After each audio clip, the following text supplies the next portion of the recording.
2011 সালের পর থেকে রাজ্যের আয় বেড়েছে প্রায় 5.5 গুণ। এত বিরোধিতা সত্ত্বেও আমাদের সরকার দারিদ্র দূরীকরণ, যেটা যে কোনো সামাজিক সংস্কারের মাপকাঠি, আমাদের শরীরের যেমন আমরা লিপিড প্রোফাইল করি, আমরা দেখি হিমোগ্লোবিন কত, ব্লাড সুগার কত, কোলেস্টেরল কত, লিভারের ফাংশন কি, এইচডিএল কত, এলডিএল কত, এসজিপিটি কত, এসজিওটি কত, যেমন শরীরের একটা মাপকাঠি আছে, তেমনি মনে রাখবেন দারিদ্র সীমা হচ্ছে সবচেয়ে বড় মাপকাঠি সামাজিক উন্নয়নের ক্ষেত্রে।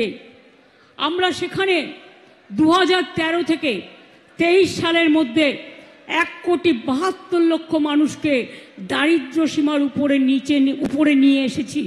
অর্থাৎ তারা এখন এই সংখ্যাটা 2 কোটি হয়ে গেছে, 2 কোটির ওপর হয়ে যাবে, যেটা ভারতবর্ষে সর্বোচ্চ শ্রেষ্ঠ।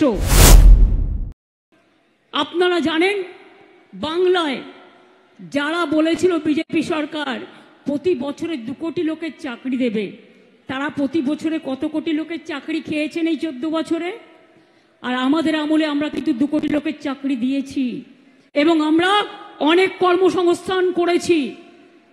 মনে রাখবেন নীতি আয়োগ পর্যন্ত, এটা আমি বলছি না, নীতি আয়োগ বলছেন, সেন্ট্রাল গভর্নমেন্ট তৈরি করা, নেতাজি সুভাষচন্দ্র বোসের প্ল্যানিং কমিশন তৈরি করে দিয়ে যে নীতি আয়োগ তারা তৈরি করেছিলেন, তারা বলছে 22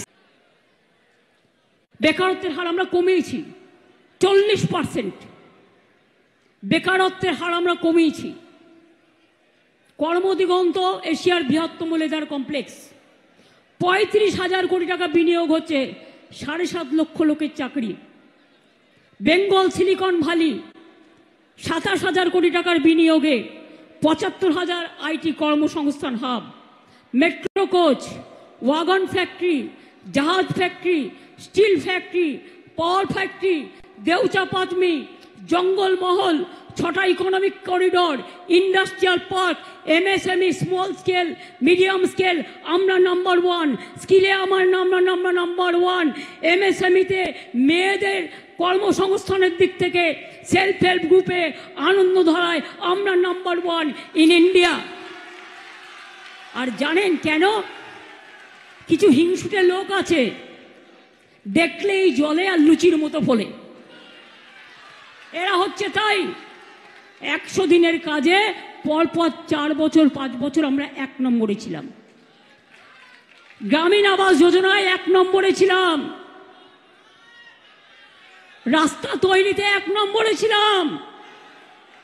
তাই সেলফিশ জায়েন্টরা, যারা হাই লোডেড ভাইরাস, বুঝলেন কিছু, যারা হাই লোডেড ভাইরাস আর যাদের হিমালয়ান ইনকম্পিটেন্স আছে, তারা হিংসে করে আমাদের টাকা বন্ধ করে দিয়ে ভাবছে, আর পরিযায়ী শ্রমিকদের টাকা বন্ধ করে দিয়ে ভাবছে, তাদের কর্ম কেড়ে নিয়ে ভাবছে এনআরসি চালু করবে, আর এনআরসি চালু করে সবার ভোটার অধিকার কেড়ে নেবে।